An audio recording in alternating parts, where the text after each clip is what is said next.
Bismillahirrahmanirrahim. Assalamualaikum warahmatullahi ta'ala wabarakatuh. Innal hamdalillah nahmaduhu wa nasta'inuhu wa nastaghfiruh wa na'udzu billahi min shururi anfusina wa min sayyiati a'malina. May yahdihillahu fala mudilla lahu wa may yudlil fala hadiya lahu. Asyhadu an la ilaha illallah wa asyhadu anna Muhammadan abduhu wa rasuluh. Amma ba'du. Rabbi ishrah li sadri wa yassir li amri wa hlul 'uqdatam min lisani yafqahu qawli. Yang pertama dan paling terutama, marilah kita panjatkan puji serta syukur kita kehadiran Allah Subhanahu wa ta'ala. Karena dengan rahmat dan hidayahnya, kita masih dapat menjalankan apa yang diperintahkan olehnya dan menjauhi apa yang dilarang olehnya.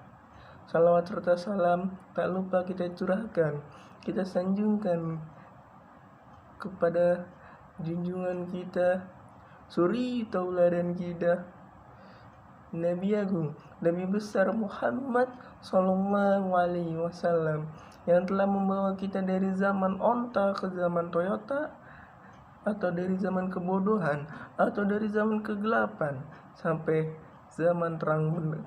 ke zaman terang benderang sampai saat sekarang ini. Mudah-mudahan kita setia mengikuti sunnah-sunnah beliau hingga malaikat maut menjemput kita. Pemirsa, sahabat-sahabati Zaki Adnan Channel, rahimani wa rahimakumullah. Pada video kali ini, pada kesempatan kali ini, saya akan menjelaskan satu tema yang berjudul Pancasila dalam sudut pandang Islam.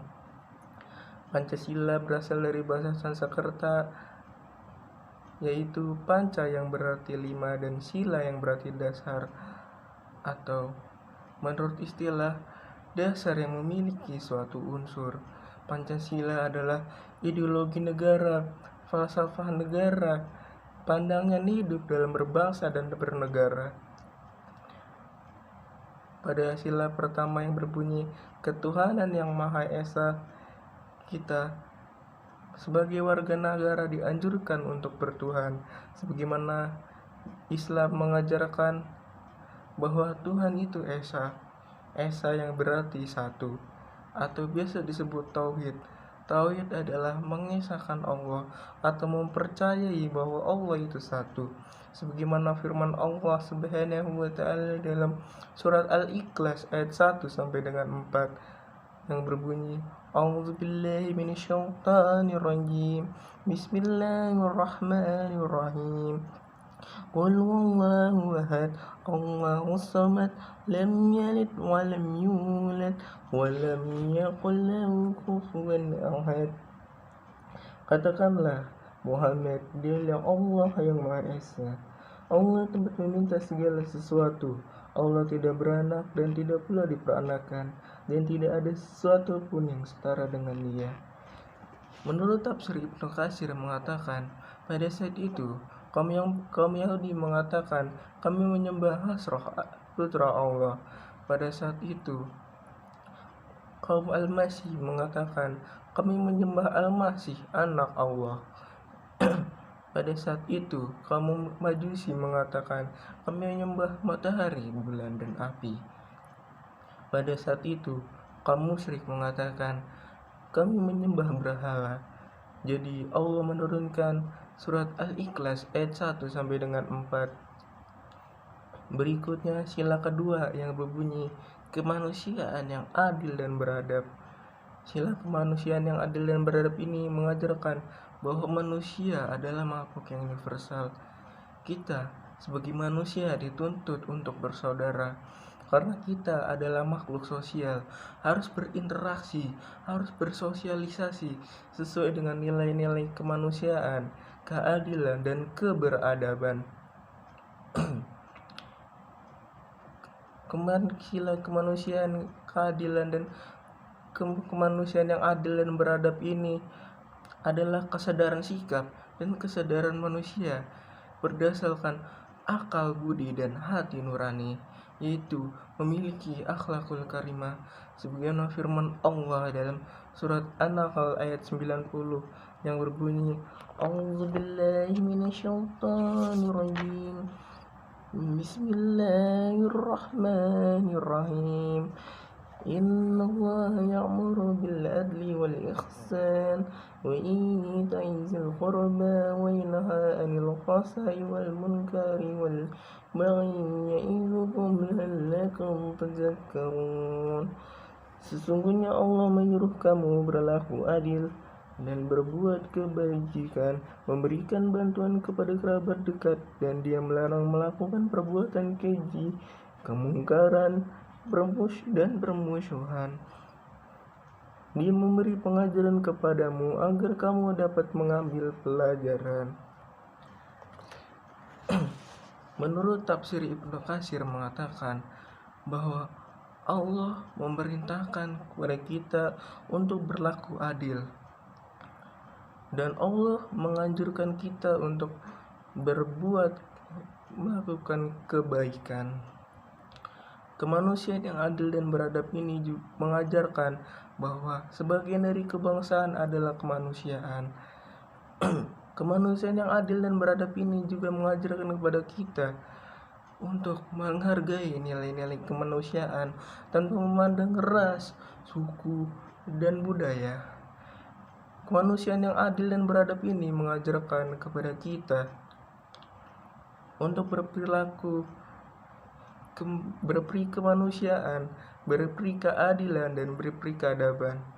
Karena perilaku tersebut adalah perilaku yang dikehendaki oleh Allah Subhanahu wa Ta'ala dan termasuk sebagai bentuk ibadah sosial.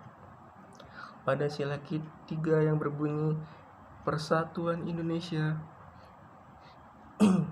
kita dituntut untuk melakukan upaya-upaya menyikapi keanekaragaman, yaitu dengan persatuan dan kesatuan yang diikat oleh persaudaraan, sebagaimana firman Allah dalam surat Al-Hujurat ayat 10.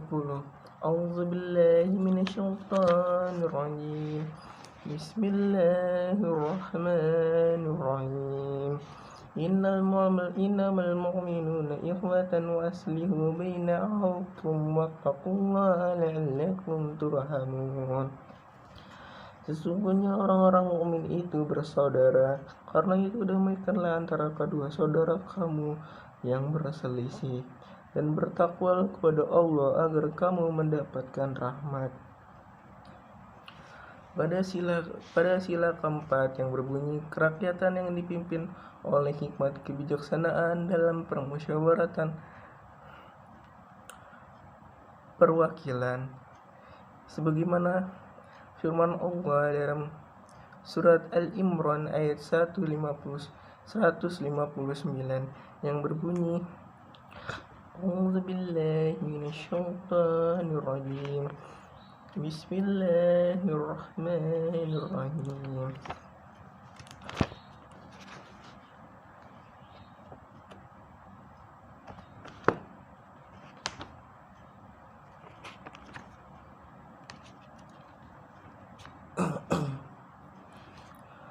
فبما رحمة من الله لنت لهم ولو كنت فظا غليظ القلب لانفضوا من حولك فاعف عنهم واستغفر لهم فشاورهم في الأمر فإذا عزمت فتوكل على الله Innallaha yuhibbul mutawakkilin. Maka berkat rahmat Allah, engkau Nabi Muhammad berlaku lemah lembut terhadap mereka. Sekiranya engkau bersikap keras dan berhati kasar, tentulah mereka menjauhi diri dari sekitarmu. Karena itu maafkanlah mereka dan mohonkanlah ampunan untuk mereka, dan bermusyawarahlah dengan mereka dalam urusan itu.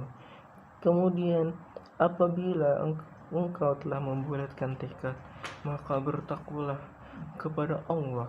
Sungguh Allah mencintai orang yang bertawakal.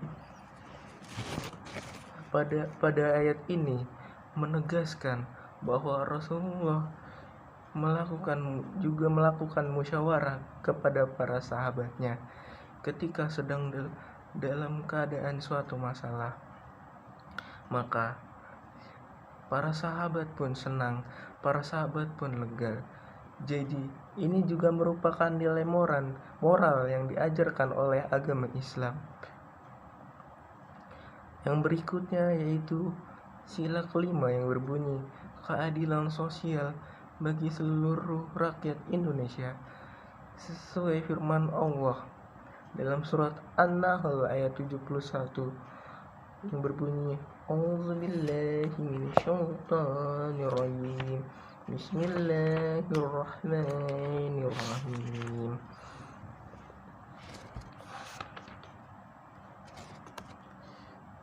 Wallahu fadala ba'dakum ala ba'din fir rizqi faman lazina fudilu bi raddi rizqihim ala ma malakat aymanuhum fahum fihi sawa afa bi ni'matillahi yajhalun. Dan Allah melebihkan sebagian kamu atas sebagian yang lain dalam hal rizki. Tetapi orang yang dilebihkan rezekinya itu tidak mau memberikan rezekinya kepada para hamba sahaya yang mereka miliki, sehingga mereka sama-sama merasakan rezekinya itu. Maka mengapa mereka mengingkari nikmat Allah? Pada surat An-Nahl ayat 71 ini sudah selaras dengan sila kelima yang berbunyi keadilan sosial bagi seluruh rakyat Indonesia. Keadilan dalam Pancasila ini juga sudah selaras dalam keadilan yang diajarkan oleh agama Islam. Lebih spesifiknya, yang dimaksud keadilan di sini adalah keadilan dalam pemerataan rezeki. Sebagaimana contoh yaitu pemberian zakat, pemberian infak, serta pemberian sedekah. Dalam sebuah hadis mengatakan bahwa seorang hakim dalam memutuskan perkara harus berlaku adil. Maka hakim yang dipilih harus menguasai ilmu yang lebih dalam bidangnya. Demikian apa yang dapat saya sampaikan. Mohon maaf apabila ada salah-salah kata, karena kesalahan ada pada diri saya dan kesempurnaan hanya milik Allah Subhanahu wa ta'ala. Kita tutup dengan bacaan doa. A'udzubillahi minasyaitonirrajim. Bismillahirrahmanirrahim. Hamdan syakirin, hamdan naimin, hamdan yu'fi ni'amahu wa yukafiru majidah. Ya Rabbana lakal hamdu wa lakal mulku wa lakal syukru kam yanbaghi li jalali wajhikal karim wa azimi sultanik. Allahumma inni as'aluka salamatan fid din wa afiyatan fil jasad wa ziyadatan fil ilmi wa barakatan fil rizqi wa tawbatan qabla al-maut wa rahmatan indal maut wa maghfiratan ba'dal maut. Allahumma a'in alina ya Allah fi sakratil maut wa najata minan nar wa rahmah indal hisab. Allahumma ilman nafi'an wa 'amalan mutaqabbala. Rabbana zalamna anfusana wa illam taghfir lana wa tarhamna minal khasirin. Rabbana hab lana min azwajina wa dhurriyyatina qurrata a'yun lil muttaqina imama. Rabbana atina fid dunya hasanah wa fil akhirati hasanah wa qina azabannar. Sebelumnya ada pantun sedikit. Putri titian sahabat Aura Kasih. Cukup sekian dan terima kasih. Wabillahi taufiq wal hidayah wa ridho wa inayah. Wassalamualaikum warahmatullahi ta'ala wabarakatuh.